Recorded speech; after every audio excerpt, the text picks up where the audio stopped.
يا الله. نحمده ونصلي على رسوله الكريم أما بعد. Every commandment of Allah subhanahu wa ta'ala is filled with endless wisdoms and benefits. These benefits apply to our spiritual well-being, our physical well-being, and our emotional and mental well-being, as well as our social well-being. There is no commandment in Islam that harms the body. There is no commandment that harms our spirit. There is no commandment that harms our emotions. There is no commandment that could negatively affect our psychologies. And there is no commandment that could inflict harm on other people around us. There is no command in Islam that would result in families breaking up, or that would result in friends breaking up, as long as the friendship is within the limits of Allah subhanahu wa ta'ala. Similarly, there's no commandment that would result in one person being a cause of harm for others. Islam is khair and khair and khair and khair. It is only good. And once we understand that, it becomes easy for us to follow the commands of Allah subhanahu wa ta'ala, because we have this underlying belief that this is, whatever Allah is telling me to do, is the best possible thing I could possibly ever be doing right now. Just because Allah has said it, and because He's the all-knowing Master, He's the all-knowing Creator, and He's perfect, and His commandments are perfect, His knowledge is perfect, His deen is perfect. So when He asks me to do something, this is the best possible thing I could be doing. This is the faith that a Muslim takes into every single action. So when fasting comes along, which is one of the pillars of Islam, it's no different for us. We go into fasting thinking and believing that this is the best possible thing we could be doing right now. And if we were to do something else, it would be filled with harm. So to not fast would be a cause of harm for us, a cause of pain for us. While fasting would be the best cure and the best pastime, the best thing we could be doing for ourselves. Now, I mentioned last week that we'll have a halaqah where we just talk about the physical benefits of fasting. And the reason for that is not because we need to know those in order to fast. We're fasting anyways. We would fast even if we didn't know them. We don't really, we don't wait to find out the benefits of something before we do it. Because like I said, a Muslim goes into every commandment with full faith in Allah subhanahu wa ta'ala. This is only good. But sometimes it's nice to know how Islam and the commandments of Allah subhanahu wa ta'ala are catering to our physical needs as well.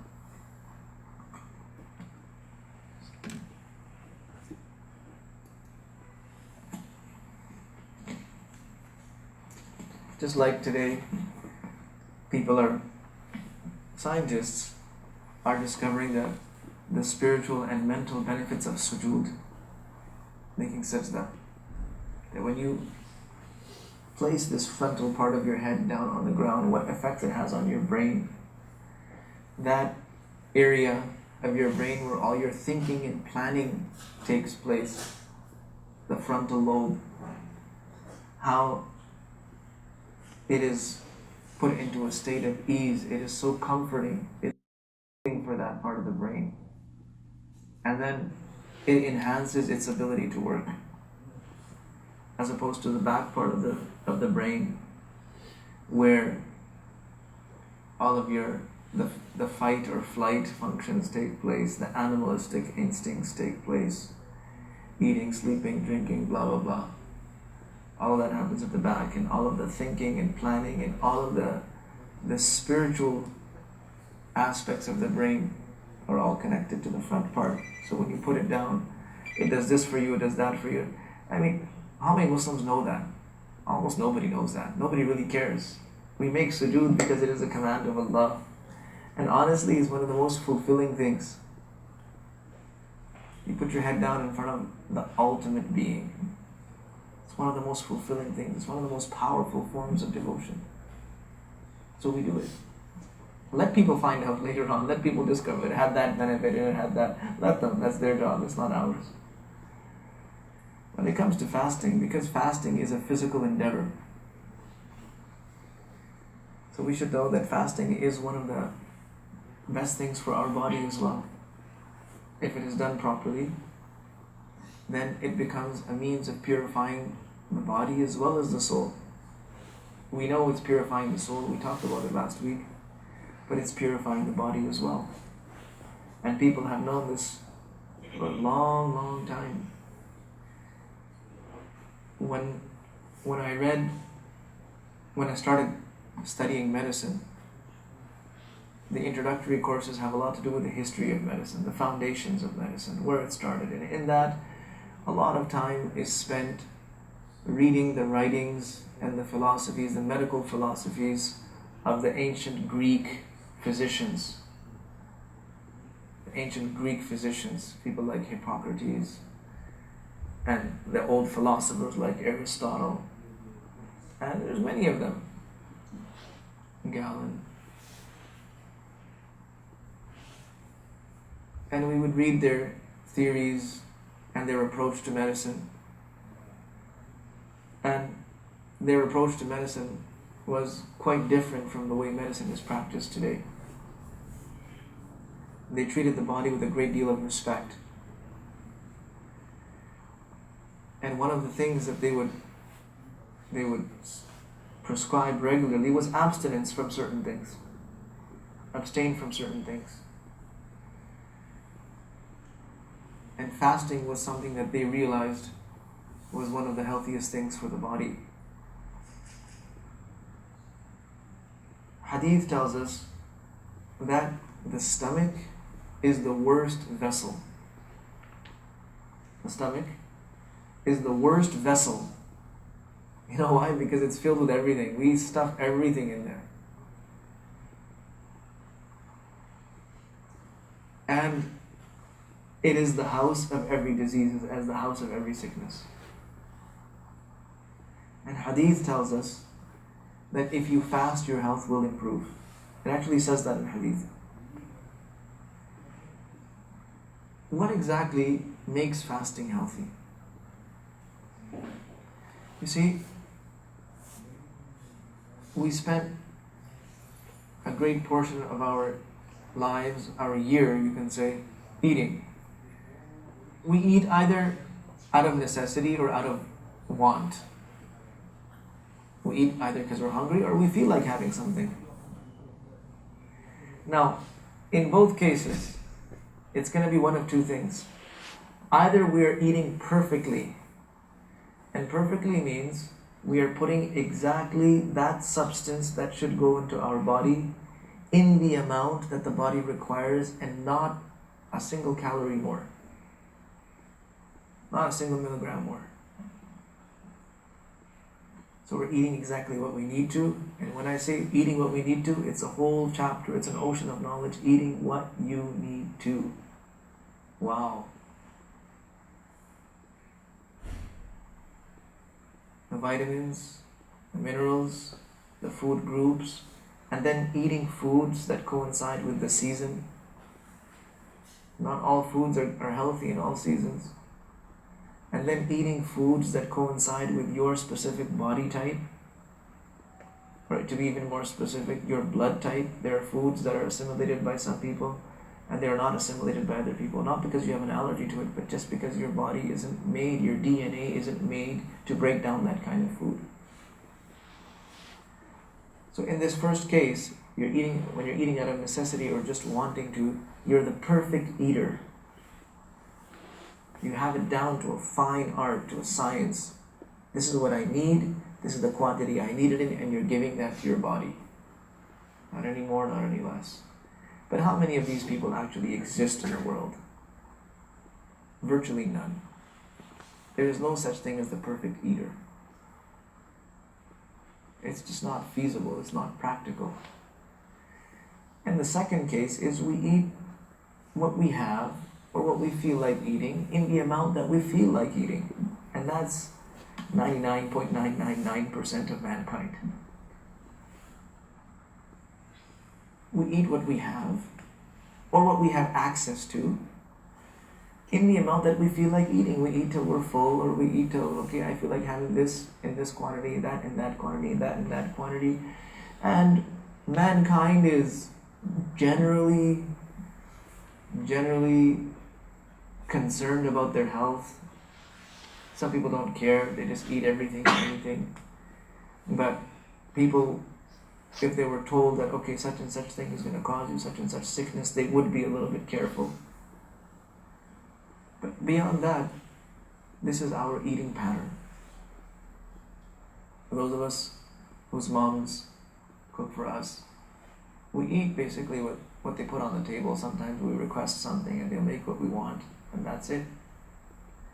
Now, every time we consume, every time you put something into your mouth, the second that it goes into your mouth, you haven't even started chewing on it, your digestive system starts working.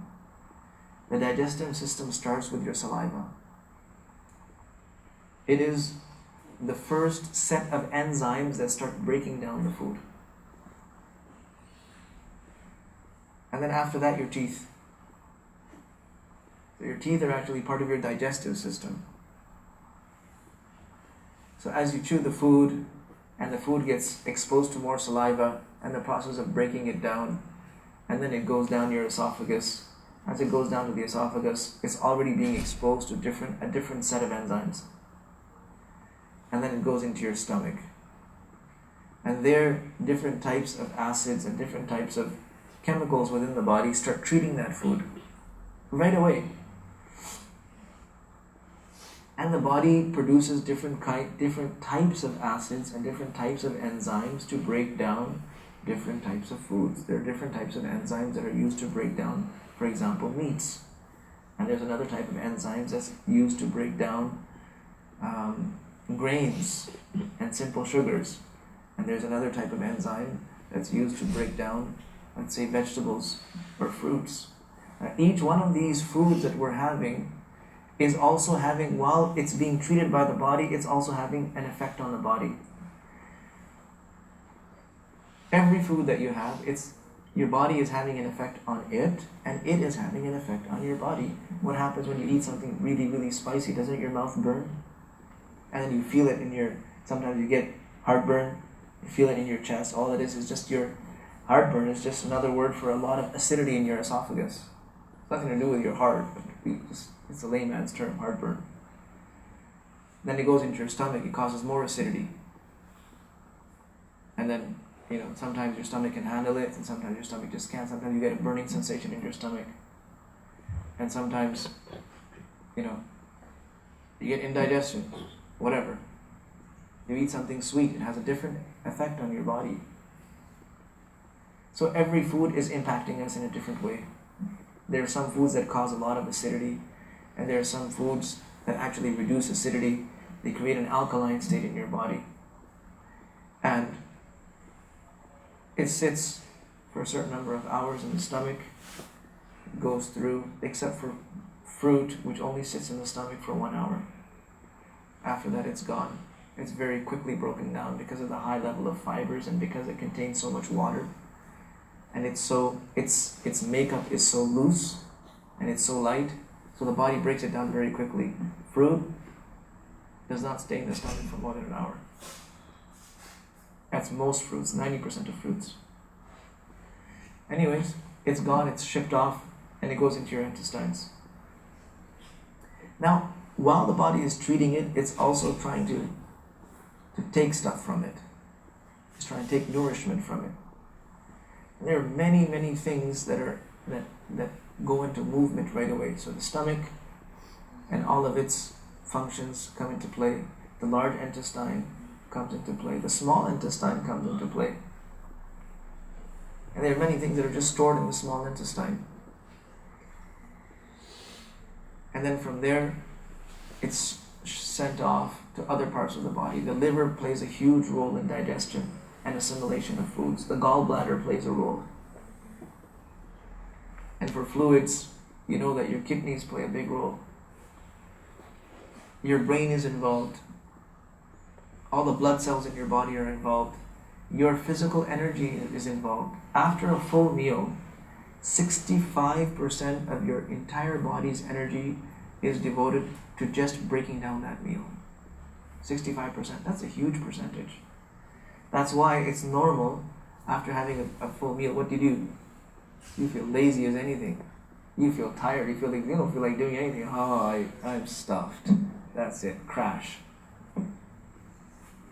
But it's because all the blood in our body right now is channeled towards our digestive tract. All the blood is being used there. All the energy is being used there. There's not much energy for anything else. So it takes time to get over that. Now, all of this is taking its toll on every one of these organs. From our mouth, right down to our small intestine, to our liver, our gallbladder, our kidneys, our gut in general, and even our heart, and even our brain. It's constantly being taxed, pushed. If 3 times a day, if you're having 3 full meals, 3 square meals as we say, a day, then 65% of your body's energy is being used 3 times a day. That's a lot of energy.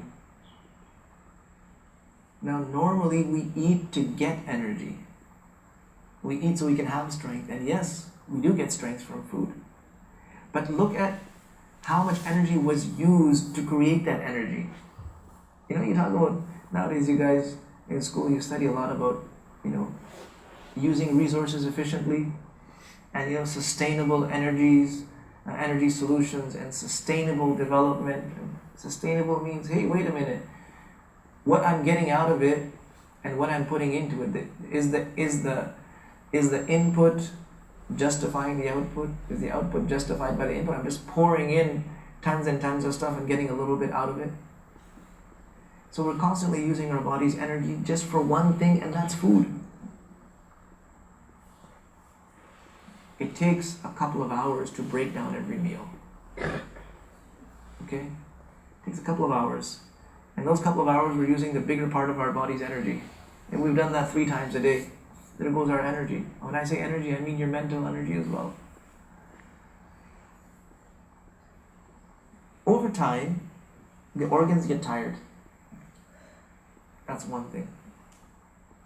And the second thing that happens is that residue starts building up in the body.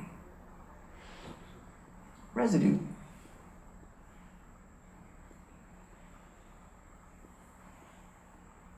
If you use a vessel, a dish, for a particular kind of food, you use it all the time, eventually that dish, no matter how many times you wash it, it's going to start smelling like that food permanently.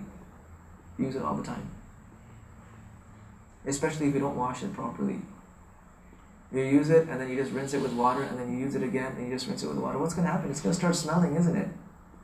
Now you could argue that, well, yeah, I rinsed it out. Yeah, but it doesn't remove all the junk. It doesn't remove the residue. The residue keeps building. It's thicker and thicker and thicker and thicker. So what's the logical thing to do? Hey, wash it properly. If you're going to keep using it, by all means, but wash it properly. Use some soap and scrub it, and it's going to be fine.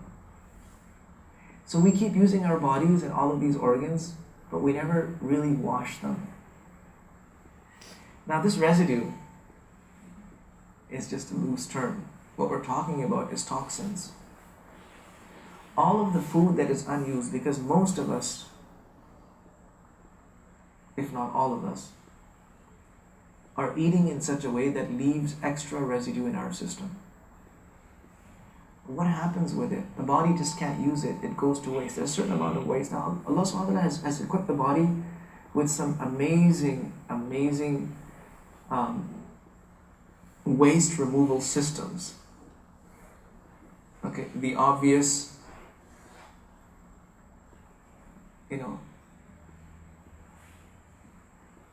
a person urinates, they defecate. Okay, this is where a big chunk of the waste is being removed. But there's still lots of other waste that is being removed by the body through other ways. For example, our skin. We sweat. Allah has put these pores. It allows There are many toxins that are still in our body. Just by sweating and perspiring, our body is getting rid of those toxins. So the skin is another one of those waste removal systems. While it's doing so many other things, the skin is a strange miracle of Allah subhanahu wa ta'ala. There's another system inside called the lymphatic system. Anyone ever heard of the lymphatic system? The lymphatic system is like an internal sewage system. And what it does is up residue from cells at the cellular level. And it pulls it from the cells, and then it gets rid of it. You have lymph nodes at different places in your body. For example, around your underarms, you have lymph nodes there. And this is where it's getting rid of a lot of the waste. You have lymph nodes all over your body. But this is an internal, a fine-tuned sewage system that picks up stuff after your body has gotten rid of it through the two passages, and after you've sweat out whatever was at skin level, whatever could be taken out at that time, there's still stuff floating around in there, and your lymph nodes are removing it from your system. It's a beautiful system. But imagine if you're always using it. Okay, you've got a toilet, for example, that works perfectly fine in your house, but you're using it 500 times a day. Doesn't matter how good the quality of the toilet is and how good your plumbing is in your house, it's going to go. You're just using it, you're not giving it a break. If you use it, normal usage, fine. This is what we're doing with our bodies. They're constantly being overloaded with this substance that it has to keep getting rid of. Now, even after all of these waste removal and waste disposal systems, there's still a lot of stuff that goes in the body and sits there. I'll give you one example. And in today's food market and food industry, it is so easy to understand, it's so easy to explain. Because most of the food we eat is not wholesome food. Most of what we're picking up, this packaged stuff that we're buying, the stuff with all the ingredients that you can't pronounce, those aren't food. That's not food that you're eating. Those are chemicals that you're eating. Since when is sodium benzoate a food?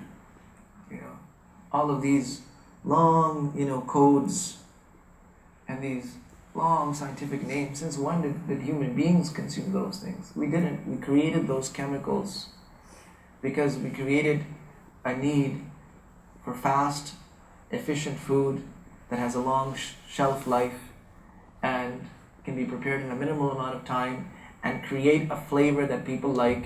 So to create those flavors so you have food scientists. The world of food science is a very interesting world where you got people, just picture these guys working with potions trying to create different things.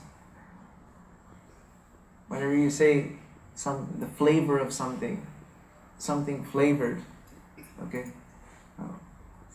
It took a lot of science to put that flavor together. They picked up all kinds of garbage from all kinds of things, from insects and from trees and from dirt and from all kinds of stuff. They put it together and made a chemical concoction out of it, and they passed it off as a food ingredient. Now what happens with all of these?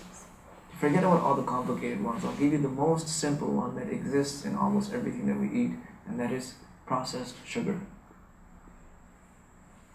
Okay, before I go forward, how many of you drink Ruh Afza at iftari time? It's like one of the arkan, right? It's like one of the faraid of fasting. Ruh Afza, your iftari is not complete without it. Just like pakode and samosa and Ruh Afza. Okay, so most of you have a bottle of Ruh Afza at your house. Just look at the label. Look at the ingredients. Most people never do. And you'll see on the label that for each 800 milliliters, there are 800 grams of sugar. Not milligrams. grams. For 800 milliliters of that syrup, there's 800 grams of sugar. Forget about the rest of the stuff. It doesn't even matter. Don't bother reading after that. Processed sugar is a substance. It's not a food.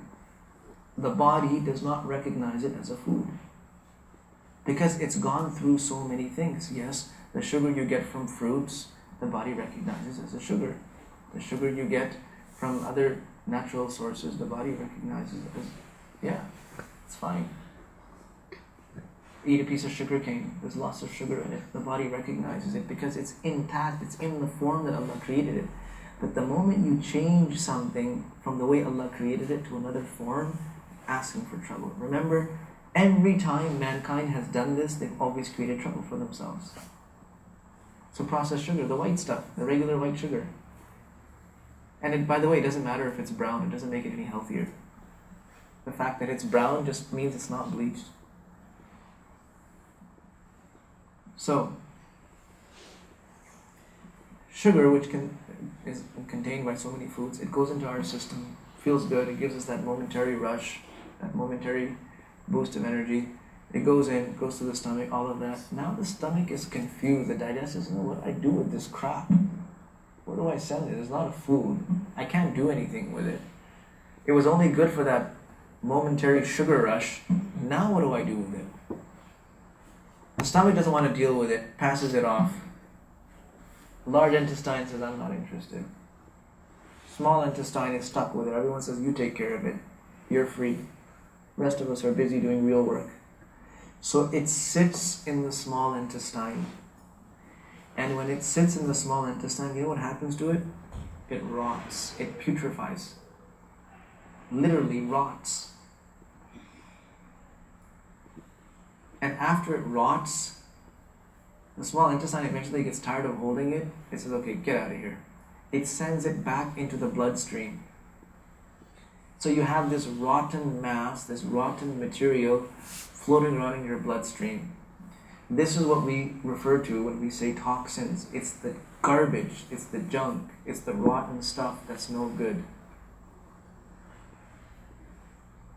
Now, toxins accumulate in our body in one of two shapes, most of the time. The toxins that actually accumulate, I'm talking about. They accumulate in our body in one of two shapes. One is in the form of what we call glues. They form gluey substances. And the other is what we call grains. They form these crystals, they get crystallized. So these crystals they can be microscopic. When I look at somebody's live blood sample, I can see the crystals in their blood.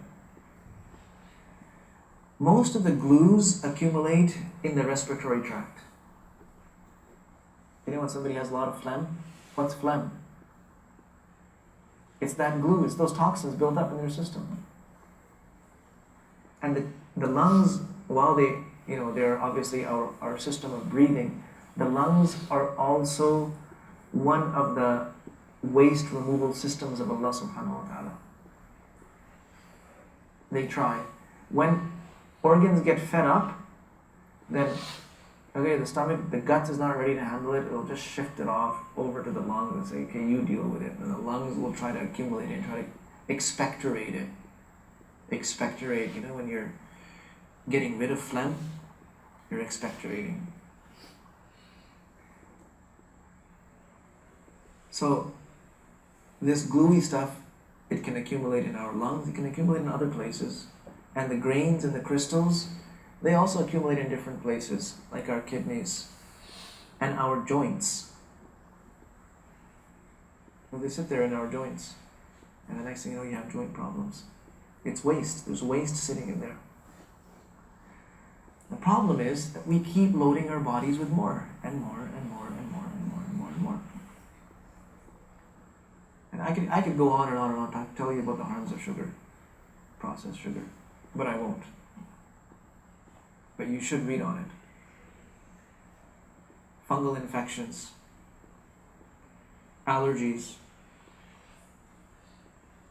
headaches, weakness, obviously hypoglycemia or hyperglycemia, low blood sugar, high blood sugar,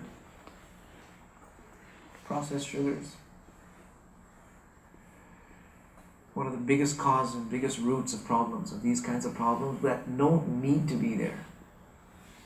So most of mankind's sicknesses, the chronic conditions that we have, are not because we are underfed. It's either because we're eating too much or we're eating the wrong stuff, or both. When we fast, it gives all of these systems a break. Okay. Give all of those systems that are producing the enzymes, that are breaking down the food, that are actually physically transporting the food, that are deriving nutrients, that are working all the time, you give them a break. And once you give them a break, then it gives them a chance to gather their strength. And when they're damaged, because they do get damaged, it gives them a chance to repair. And then the body says, you know what? Good, I don't have all this junk to transport, because our stomach is basically a garbage transport business. Okay, I don't have all this garbage to move. Let's work on the internal toxins. Let's get rid of these. I have time now. I can work on them. Because you're not loading it with more food and more food and more food. The body says, well, okay, I'd like to get rid of those toxins, but the guy just keeps pouring food into me, so I got to take care of those. What am I supposed to do? Let that pizza just rot in his stomach? I gotta get rid of that. So it's too occupied with new food. But when we take out that substance, that overload of food, the organs get a chance to rest, and they said, okay, now let's go after these smaller toxins, the more difficult ones. And the body hunts them down and starts getting rid of them, a little bit at a time. Because you have saved it 65% of its energy 3 times a day, you know what? That energy is yours to do whatever you want. You can do whatever you want with that energy. It's mental energy, it's physical energy, it's emotional energy. And all of a sudden you're able to do much more than you could have done otherwise. And your body starts using things more efficiently. For example, there are stores of protein in the body has not used. You know, most of us consume more protein than we need. Especially animal proteins, red meat. Animal proteins are supposed to be used according to the extent of our physical exercise. That's what animal proteins are for. But most of us, we overeat and we under-exercise. We're eating more meat than our bodies need, because the meal isn't complete unless there's meat. You've got to have some meat. And so we just eat. But our bodies are not justifying the intake of meat. So you have all of this leftover proteins in your system. You have fat deposits in your system. So now the body says, you know what, let me use these for energy. And because they're already in your body, and it's so much easier for the body to just use those reserves of fat and protein. So, because it's used to such a less intake, the body starts getting more efficient. Now, come iftar time, when you break your fast, and hopefully you eat something healthy, the body uses that food in a more efficient way. The body says, oh yes, I'm ready for this. Now I'm going to use it properly. As opposed to just overloading it. Then the body says, yeah, forget it. Okay, I just want to get it out of my system. Get rid of it, get rid of it, get rid of it. Even then, the stomach, many times the stomach, the whole stomach goes out of whack. It gets upset, and people get constipated, and people get diarrhea, and people get all kinds of issues happening in their guts. People get leaky gut syndrome, IBS, all kinds of stuff. But now the body is looking forward to the food. So it uses it in the most efficient way possible. It maximizes the use and the nutrition of that food. And there you go, you have energy from it. Pure energy. The Prophet ﷺ used to normally fast on Mondays and Thursdays. Now, his reasons were spiritual. Sahaba asked, O Prophet of Allah, we see that you're fasting regularly on Monday and Thursday. Prophet ﷺ said, because the a'mal are presented to Allah subhanahu wa ta'ala on Monday and Thursday, and I want my deeds to be presented in a state that I am fasting.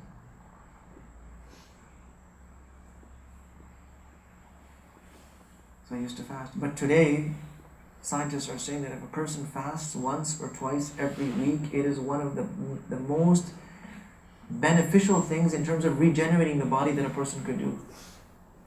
Which is fasting. He used to fast normally 3 days every month, consecutively, al-ayyam al-bid. Okay, the 13th, 14th, and 15th of every month, lunar month, he used to fast. And that was his habit. But today they're discovering that a 3-day fast is almost like getting your life back in terms of your energy, in terms of cleaning out the toxins from your system, in terms of detoxifying. So you don't need to go on all these crazy detox diets. You don't need to go on medication. And what fasting resolves in terms of physical problems is unbelievable. Those toxins, remember, those toxins that are in there, they're causing disease. They're not just sitting there. They're not just sitting there. Those toxins are causes of actual disease. They're causes of dysfunction. Toxins in your liver are going to cause dysfunction in your liver. They're going to cause cirrhosis. They're going to cause liver disease. And yes, it's those toxins that cause cancer. Eventually, the cells keep morphing and morphing because the cells are affected by the environment that you keep them in. You keep them in a filthy environment that the cells keep morphing and morphing and morphing. Eventually, they become cancerous and then it spreads. So the toxins are hitting us everywhere. Liver disease, kidney dysfunction, spleen. All of a sudden our blood sugar is out of balance. The problem with some of these diseases is that they're passed down. They're passed down. They become hereditary. Because it becomes a part of your DNA, it gets transferred into your child.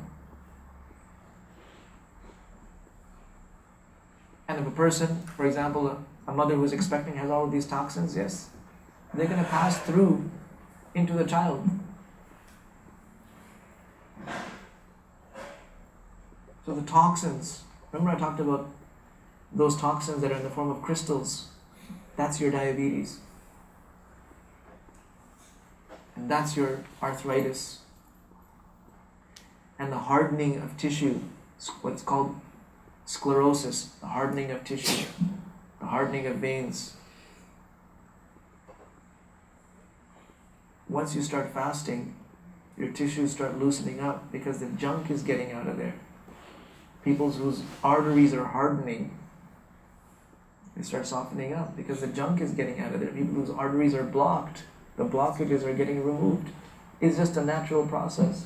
You're not taking any medication for it. Mental stress, anxiety, depression, fasting is one of the most uplifting things for people.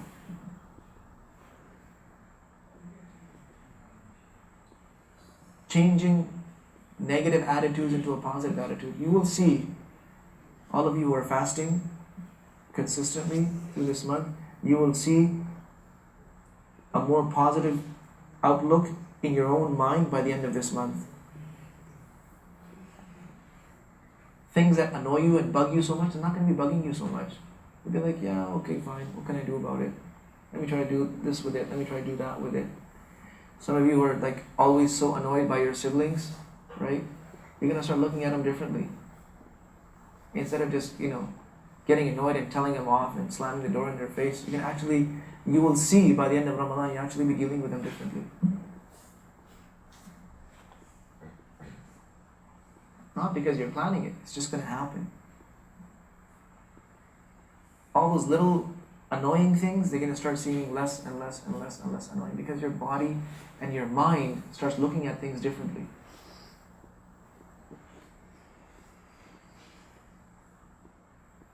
So Allah subhanahu wa ta'ala has given us this fast as a rahmah, as a blessing for our bodies and our souls.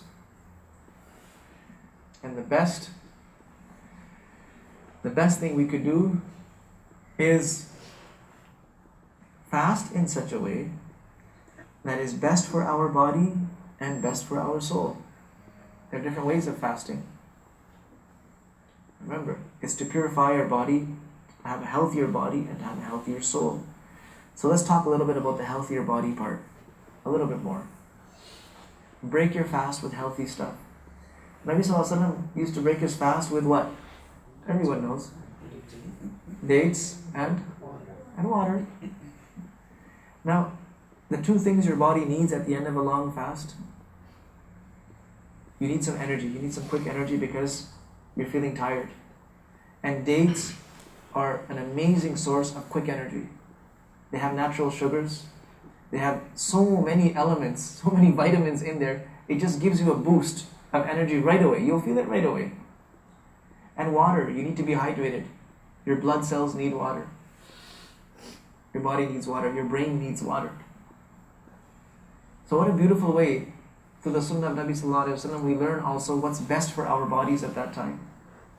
So have your dates and have your water, and follow up with healthy stuff. Follow up with healthy stuff. Stay away from the fried stuff. It might be very appealing at the time, but really, think about it this way also. First of all, fried stuff is not good for us. Anything fried is better left unfried. So, just because the body, the stomach cannot break it down the way that it should be broken down. And it changes. Frying changes it. Especially like deep frying. Now, imagine your stomach's been empty all day.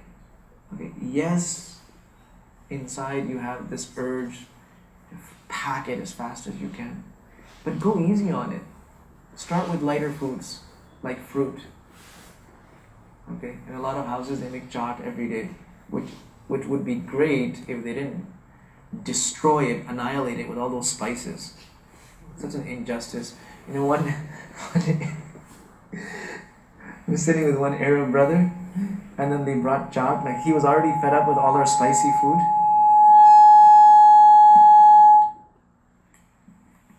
He was getting really annoyed with all because he couldn't eat anything around us. And then somebody brought chaat, and he says, "You guys must be mentally challenged. You can't even have fruit without spices. They find your curries and your dishes, and you douse them with all kinds of peppers and this and that. But fruit, for crying out loud, leave something alone at least." So yeah, fruit. Introduce some light foods into your system. Have some fruit.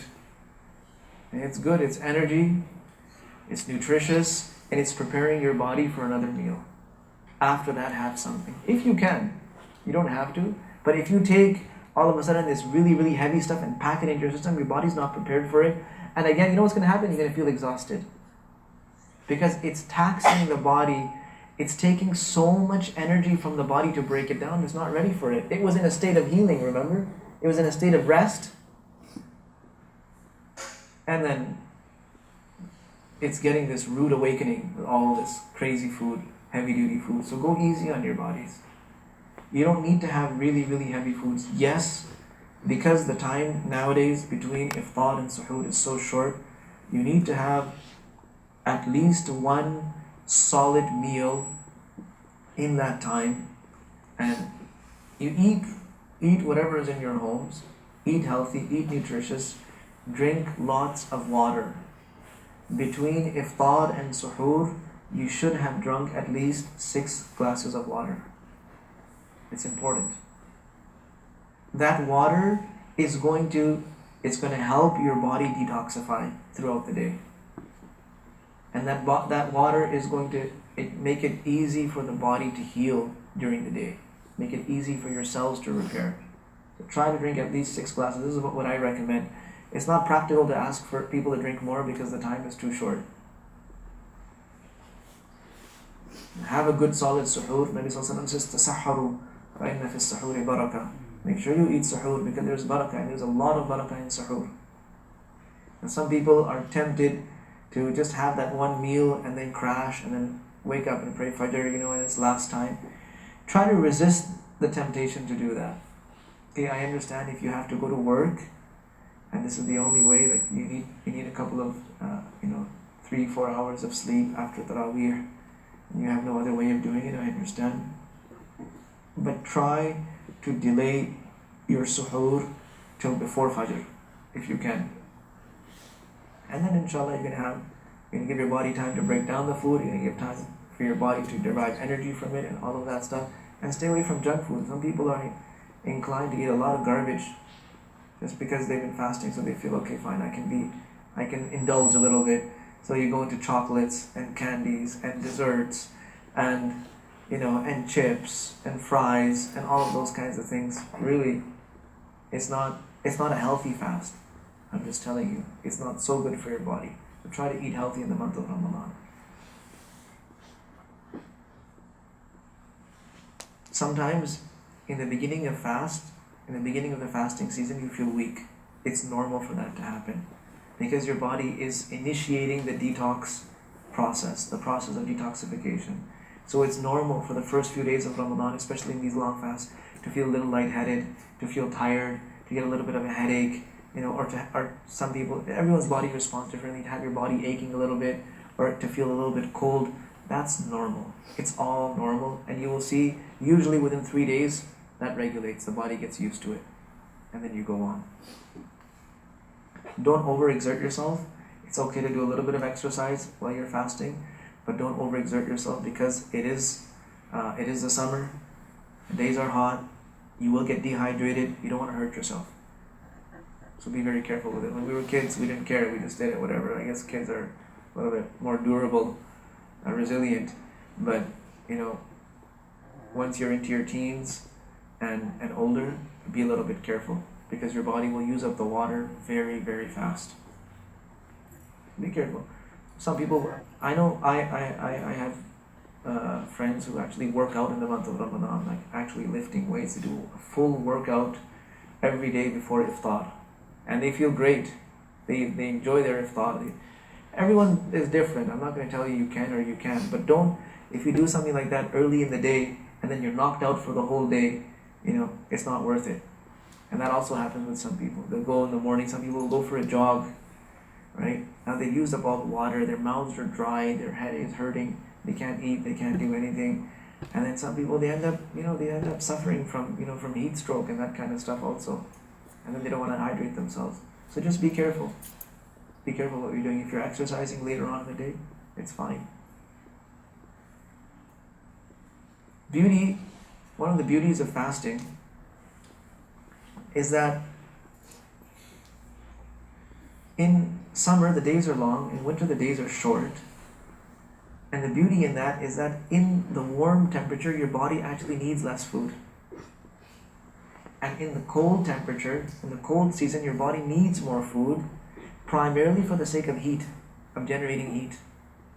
So look how Allah subhanahu wa ta'ala, look how merciful Allah subhanahu wa ta'ala is. He made the days short. If He wanted, He could have made the days long in winter and made them short in summer. What's wrong with this thing? If Allah wanted, He could have made the days long in winter and short in summer. But He knew that their bodies need more. You need more, more food, more, especially proteins in winter time to generate heat, so the body can generate heat. So Allah subhanahu wa ta'ala has made it easy. So in the summertime, our bodies don't actually need as much food as we think we do. So don't be deceived by the fact that it's a long fast. It's actually in your favor that it's a long fast and that it's summer. This is exactly what your body needs. And in the winter time, be grateful that the fast is short, because even though you might not feel so hungry or whatever the case is, your body actually needs more food and needs more intake. So these were some of the things just off the top of my head I thought I would mention to you. And we hope and we pray that Allah subhanahu wa ta'ala makes this fast a means of physical and spiritual health for all of us and for the entire ummah. وآخر دعوانا الحمد لله رب العالمين وصلى الله وسلم وبارك على نبينا محمد وعلى آله وأصحابه أجمعين. What's the verdict with next week?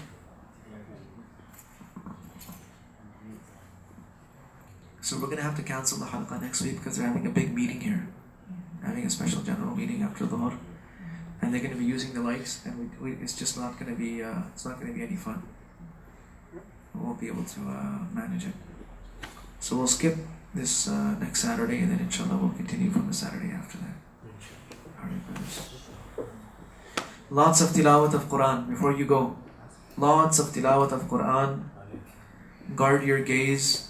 Don't waste your time with gadgets, your phones and iPods and tablets. Don't waste your time on social media. Remember, the spiritual cleansing is the most important aspect of it. Lots of tilawat of Quran. Every day, fix one time at least where you're just making dua. Fix a time and get in the habit of making dua at least once during your fast. Many people do it, before iftar. Whatever the time is, the dua of the fasting person is not rejected. So every day, sometime, at least take out 10-15 minutes for dua. And ideal times are before iftar, and before fajr, at suhoor time. These are the ideal times, and any time after the salawat, and any time throughout the day. Some time for dua every day, and lots of tilawat of Quran, and staying away from haram and all of those things that take us towards haram. Staying away from bad friends, people who are just getting us engaged in dunya and thoughts of dunya and just mischief and generally just messing around. Stay away from those kinds of people. Keep your Ramadan pure. May Allah make it easy for you.